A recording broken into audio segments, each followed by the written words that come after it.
Hey y'all, welcome back to another episode of Reclaiming Your Life. I am your host, Kimara, and this podcast is designed to help women overcome their insecurities, self-doubt, and fears within themselves to pursue their dreams by telling my own life experiences. You guys, TGIF, it is Friday. The weekend is here. I am happy. I know that some of you guys are as well. I can't wait for the weekend. But then again, I can't even say that because it's not like I'm going to take, a breather or I'm going to rest. I'm always on the go. But for some of you guys, I'm sure that you'll be able to sleep in late and enjoy your weekend. And that's good because I'm sure you all deserve it. Also, just want to let you guys know, please like my Facebook page, Reclaiming Your Life. I did create a Facebook page. So if you guys can go ahead and like that page and also join the Facebook group, you can access that through my page, Reclaiming Your Life, or you can just look it up and add yourself to the group. Just answer a few questions, and I'll go ahead and approve you to join the group. Also, please subscribe to my YouTube channel, Car Chronicles with Kimara. Car spelled with the K, Chronicles spelled with the K, with Kimara. You don't want to miss out some of my little, I don't know what you want to call it. I get these little thoughts while I'm in the car. I'm sure that happens to everybody. Like all your thoughts just come to you while you're in the car, your ideas, whatever just come to you in the car. So you don't want to miss that. So subscribe to that and also hit the bell so that you can get the notification when I do a video. Because I think I'm going to just be doing live on YouTube when I do decide to do a Car Chronicles. I'm just going to go live on YouTube. I'm sorry. So subscribe to that. Also, if you guys have any questions that you want to ask me, any topics, please email me at reclaimingyourlife01@gmail.com. Again, that's reclaimingyourlife01@gmail.com, because I would like to, get you guys feedback. I want to keep this engaging. I do want to know some topics that you guys are interested, that you would want me to discuss. I see that I'm getting a lot of feedback of talking about relationships, and I was kind of standoffish with talking about relationships, because I didn't have the perfect relationship.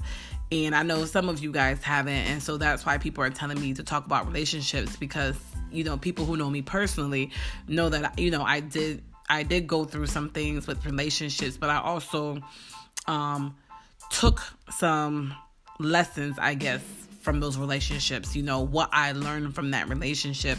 And I just look at it as, God is just preparing me for who he has for me, so all the things that I went through, I just look at, God is preparing me, for who he has for me whenever that person decides to come. So I will be doing an episode on relationships, whether it's intimate relationship, personal relationship that you have with yourself, because that also matters, and business relationships, so I'll just be talking about all kinds of relationships. Not sure when I'm going to do that, but I'll keep you guys posted. But again, just let me know what topics you are interested and you want me to discuss, and I will go ahead and do that topic for you guys. Also, follow me on Instagram, Reclaiming Your Life. Just keep up with me on social media, because that's when I just throw out, thoughts that I have, some inspiration things. I did have a new workbook that I did create. So if you subscribe to my mailing list, so you can access that information on either the Facebook page or the Instagram page, and you will get that free workbook. Check it out and let me know what you think about it. All right, that's enough. So I'm going to get right into self-esteem.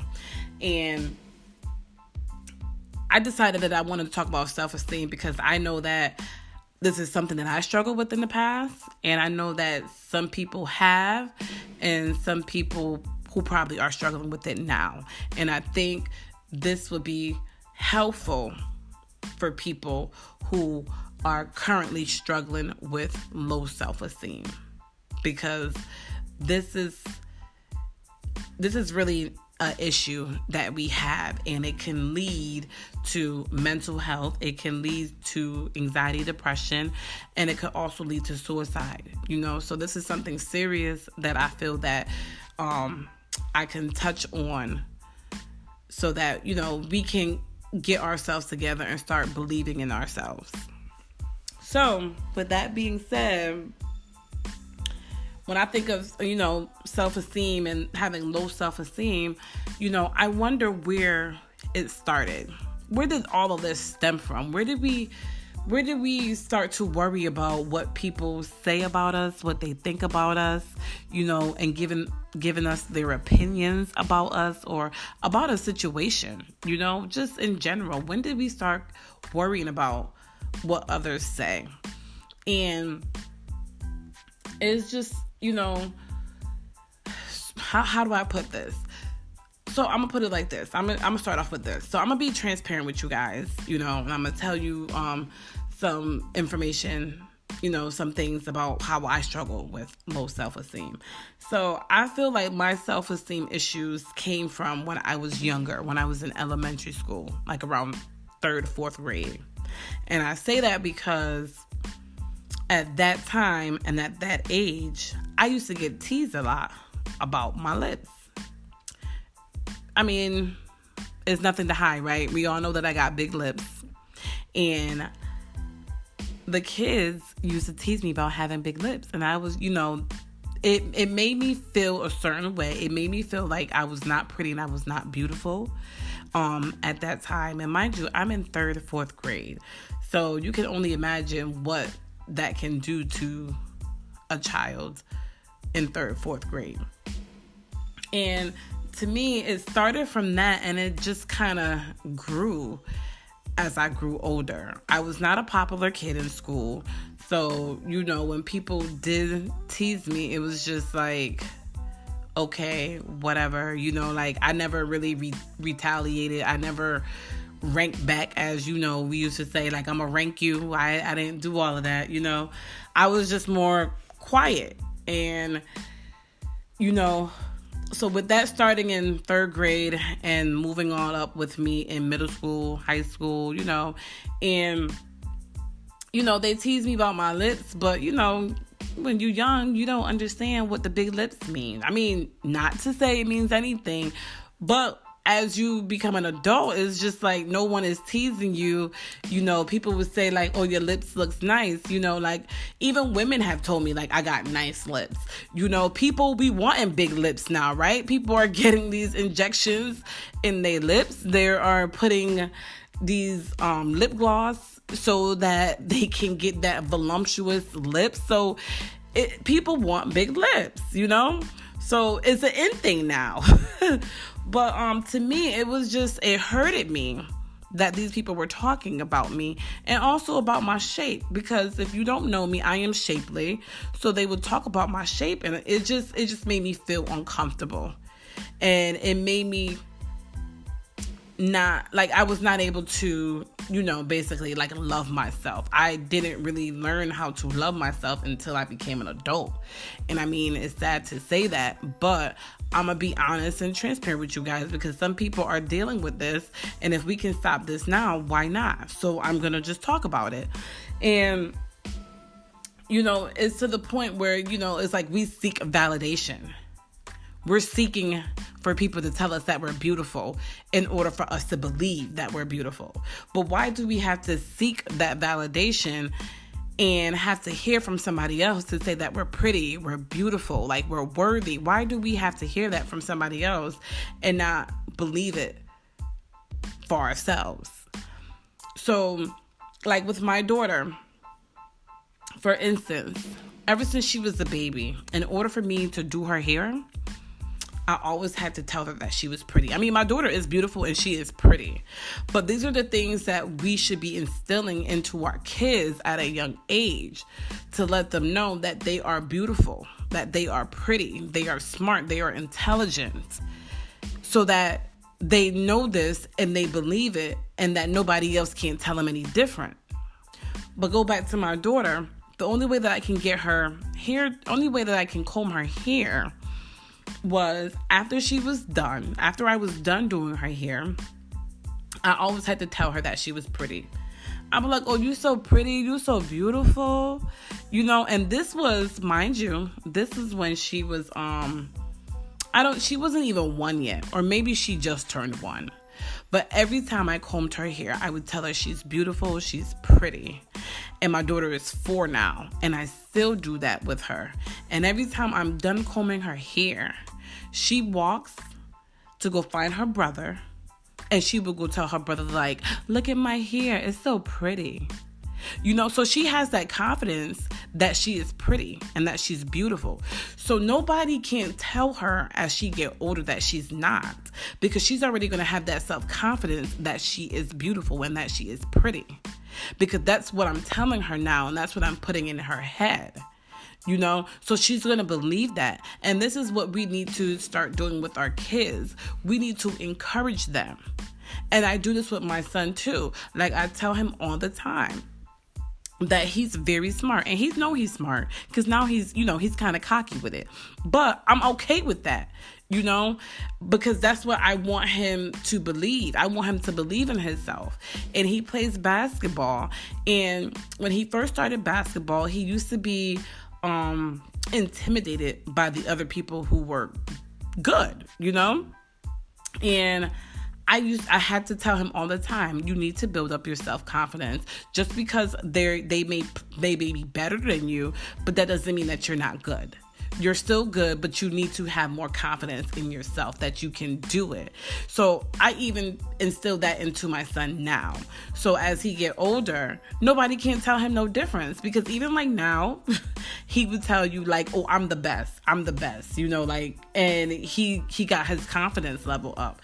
And that's what I love about my kids. And I'm glad that I'm instilling that into them now, because I know how it felt to have low self-esteem, and that's something I don't want my kids to experience, and I don't think anybody should experience that at all, because it will put you in a depression where you start feeling sorry for yourself, you start feeling pity for yourself, you start thinking all of these crazy thoughts that you should not be thinking, so I don't want that. I don't want my kids to have to experience that. They can experience anything else, but the low self-esteem, that's something that I do not want my kids to experience at all, and no kid should experience that at all. I'm sorry, y'all, but this is very passionate to me, and if we start telling our kids this from when they're a baby, we would not have all of this low self-esteem issues that we have now, and all this anxiety and depression and panic attacks. We wouldn't be having all of that. So it's good that, ladies, men, if you have kids, tell your kids that they're worthy, they're beautiful, they're intelligent, they're smart. Tell them all these things so that they can believe it, which they are, all of those things. But let them know that this is what it is about them, and nobody can give them their opinions about them. It's just not relevant. So I heard someone say, when it comes to us asking about other people's opinions, because 9 out of 10 times we asking people their opinions, but we're going to do what we want to do anyways. Like, I'll talk to my best friend all the time, and I say, what you think about this? And, he'll be like, I don't know why you asked me, because you're going to do what you're going to do anyway. So I just start laughing, because it's true, And not to say that, I'm not going to say, like, you can ask an opinion for certain things, right? Because we all do. It's just what we do. But it depends on what you take from that opinion.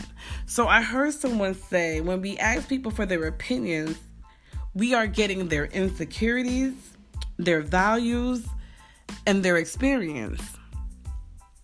When you think about it, right, it makes sense. Because you're asking someone their opinion, we are getting their insecurities, and you don't even realize you're getting their insecurities. You start getting their beliefs and their values on whatever you ask them about. And then they start talking about their own experiences. So for us as human, right? We normally just take that and we take what they said, their opinions, into consideration. We do. We think about it and we ponder on it like, whoa, you know what? That did make sense when this person said that and when they said this. Like, dag, is that true? You know, we do it all the time. And it's okay to ask opinions. I mean, we're going to ask opinions, right? But I guess it's what you do with that opinion. Are you going to take that opinion and just stick with it and just go with what they said instead of going with your beliefs and what you want to do regarding the situation? Because then we start doubting ourselves because we're starting to believe what somebody else told us because they gave us our opinion. And that also mess with our self-esteem, because then you start second guessing yourself like, well, was I right or was I wrong? Like, is that person true? Like, you know, it's like we start dissecting everything that they said and trying to, you know, figure out what's our next move. When you already figure like, hey, I'm going to go to Johnny house, but this person telling you why you shouldn't go to Johnny house, or, you know, they giving you all these different opinions. And it's like, okay, but I was going to go to Johnny house, you know, to get a piece of pie. And then they trying to tell you, well, don't go get a piece of pie because that road over there is blocked. You know, I'm just giving an example. But we can't be asking for people's opinions and then taking heart to it. Or matter of fact, let's not ask for their opinions at all. You know, especially the negative ones.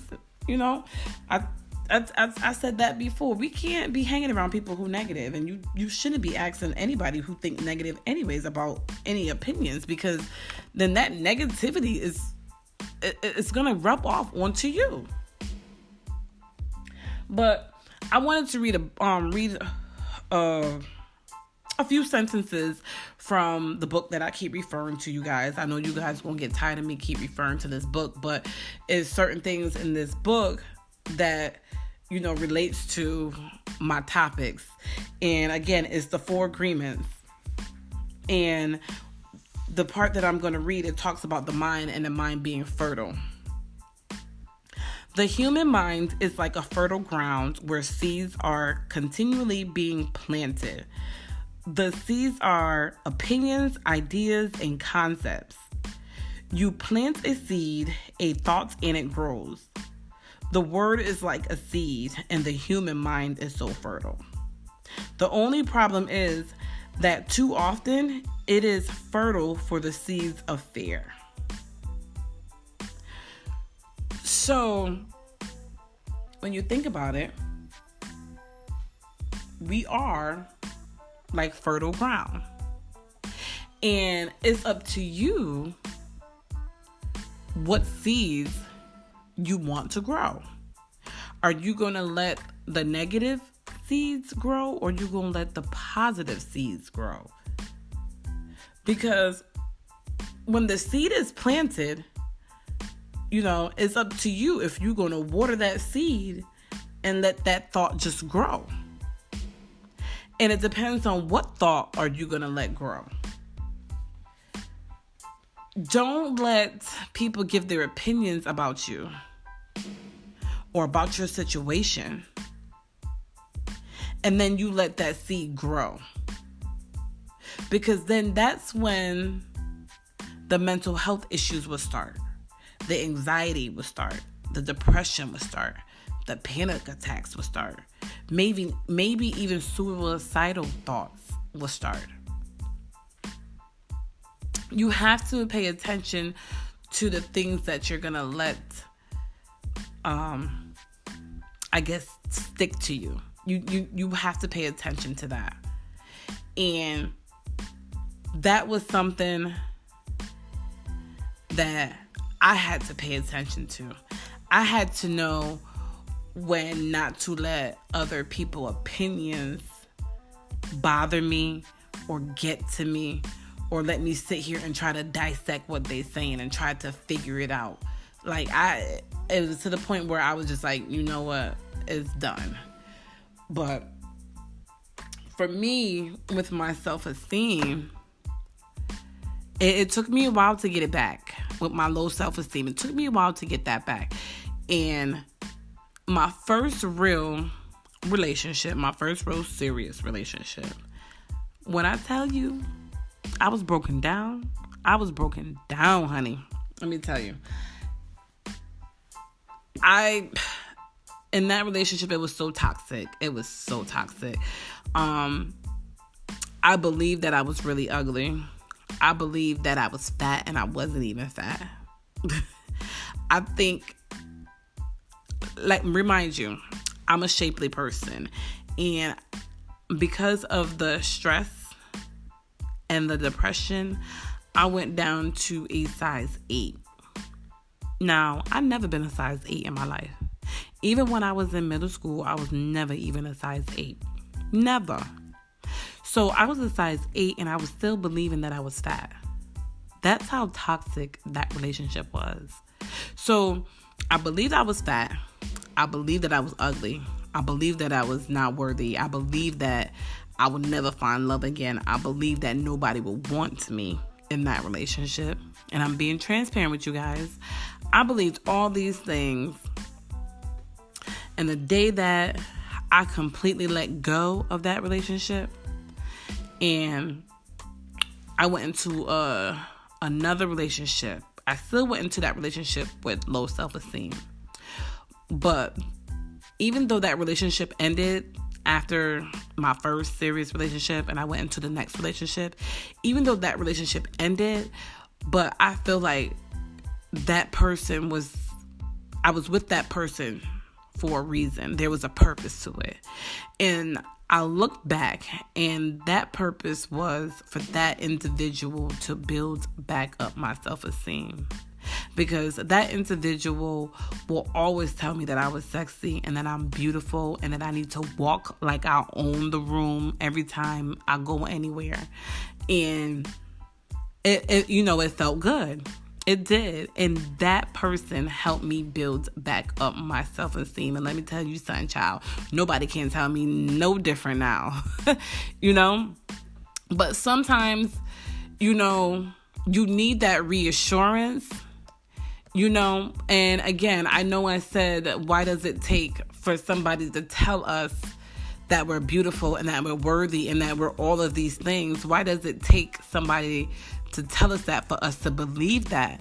But if this was to start from when we were younger, when we were little kids, then none of that I went through probably wouldn't happen, So even though that person told me, I'm beautiful, I'm worthy, and all of that,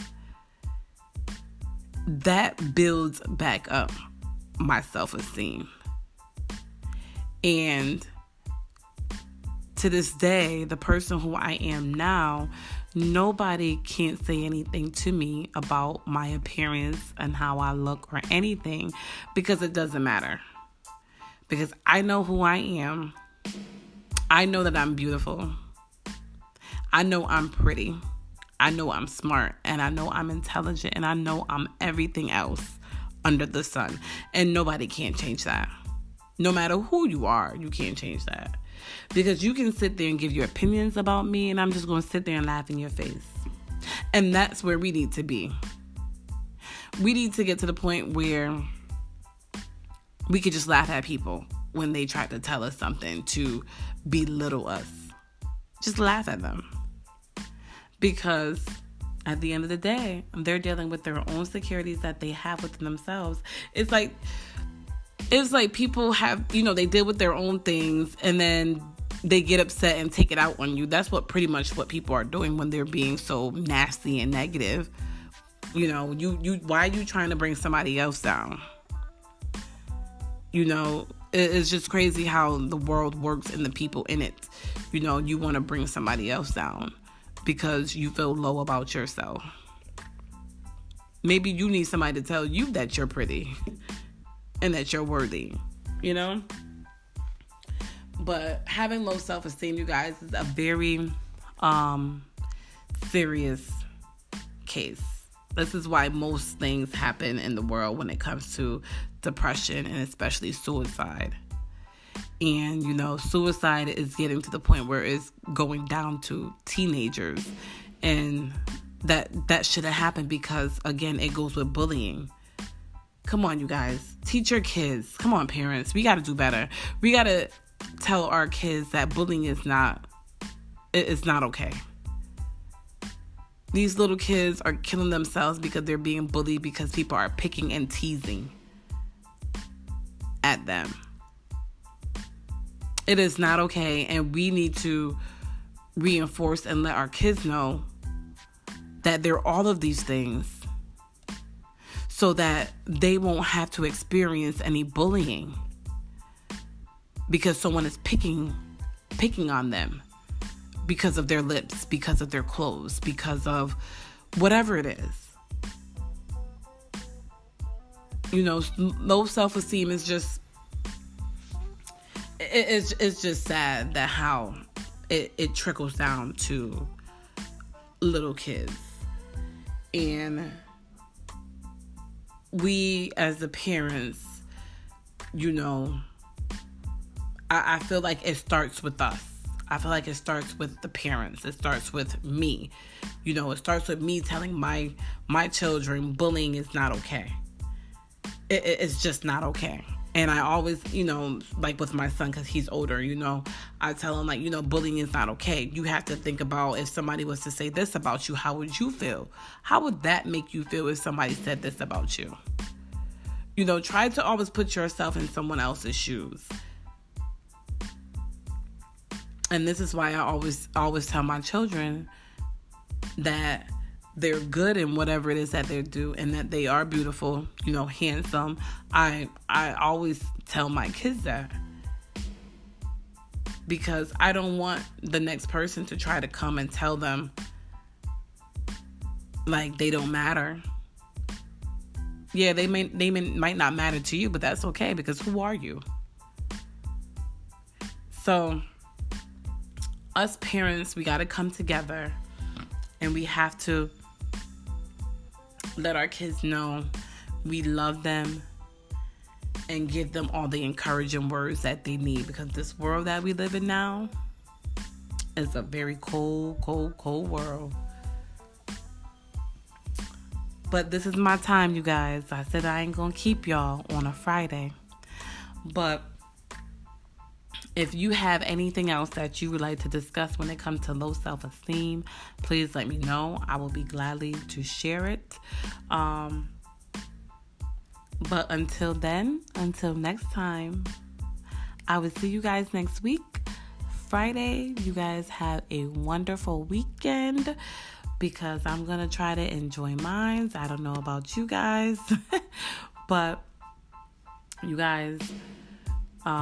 definitely let me know what you think about self-esteem or, if you feel that I should do another episode and elaborate more or talk about, another portion about self-esteem, about bullying or whatever the case might be. Just let me know. But it's Friday and I'm ready to start my weekend. You guys have a wonderful day and a wonderful weekend. I'll see you guys next week. Bye. The podcast you just heard was made using Anchor. Ever thought about making your own podcast? Anchor makes it really easy for anyone to get started. It's a one-stop shop for recording, hosting, and distributing podcasts. Best of all, it's 100% free. Sign up now at anchor.fm/new. That's anchor.fm/new to get started.